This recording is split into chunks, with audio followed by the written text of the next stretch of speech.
Hi, this is Elkin, and welcome back to my channel. Well, it's been a year since an incident on the Times Square train station killed passenger Michelle Go by a homeless person that should have been kept in the mental hospital, but they refused to do so in violation of the New York State Kendall law. That law was named after another passenger was pushed in front of an oncoming train and were also killed. So this led to changes to Mayor Eric Adams' tenure as mayor. He already had to suffer through the first crisis of his first year as mayor, which is the horrible fire in the high-rise in the Bronx. Now this situation, all this of course is Bill Badasio's fault. He didn't take care of this stuff before he left. So this is unfinished business. So Eric Adams had to get tough on the homeless and the criminals and the farebeaters at the subway. First he dealt with the homeless.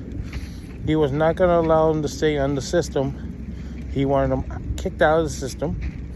He was doing whatever necessary to make sure they don't ride the trains all day, all night, all whatever long. Then, of course, dealing with the crime problem. The subway crime has spiked to 41% over the year before. It's gone down to 33%, but it's still high. Ridership is coming back at the end of the year. But meanwhile, you're still having sensational crime issues happening on the subway, making news every day. And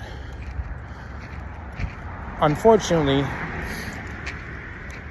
just when he's starting to go after the farebeaters, now we have another problem. Now, unbeknown to us, an individual named Frank R. James didn't like what Eric Adams was doing to the homeless on the subway. So he made threats, and eventually, when they found out about it, they had to upgrade his security. So we're paying extra for security for the mayor because this clown. Thank you, Frank R. James. Anyway, here, when his threats were not going nowhere, and he didn't like the continuation of the homeless being kicked out of the subway, he decided to take matters in his own hands. Well, as you may have noticed, the day of the shooting, he did pay his fare, because if he had been stopped and he had not paid his fare, he wouldn't have been able to carry his dirty deed.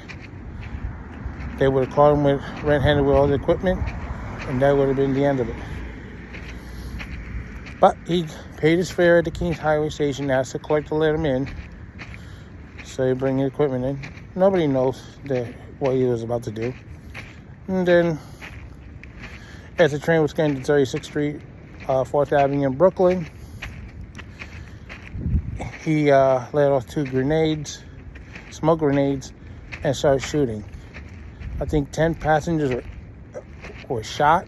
I don't know how many injured. It was chaotic. Same time, some of the cameras at the station were not working when his stuff at the NTA always work. Anyway, and it took a while to find this guy. He might even did a Jay-Z on himself. I mean, yeah, he called the cops on himself. Like, yes, a Jay-Z. If you look for that song, yeah, I called the paparazzi on myself. Yes, and he was found at a McDonald's in the Village. Obviously, this guy is just such a clown. He made friends with convicted felon R. Kelly in jail in New York. But you know, they don't even talk about the victims at all. One person was seriously injured. I think bullet did damage to his hand. They had to operate on this person. We hadn't heard anything since then. And that's the thing. They remember these jokers as heroes, but the victims hardly mentioned. So we're just glad that the crime rate is starting to go down, but more has to be done. Police has to be free to do their job. They can't have wokeness interfere with their work. I know this, you don't like some of the rotten apples that are there, but you can't let a bunch of bad apples ruin the whole bushwick of apples. And people need to be arrested. You know, you can't have people robbing stores like it's some kind of a game. You can't have people being pushed onto the subway tracks. You can't have property being taken away from people. You can't have people shooting people in broad daylight. It's just ridiculous.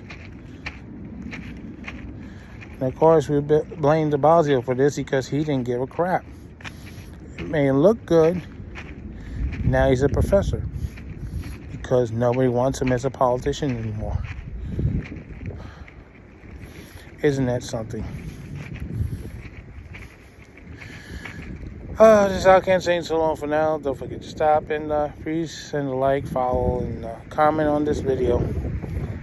I'm just less than 30 away from 1,000. So please subscribe.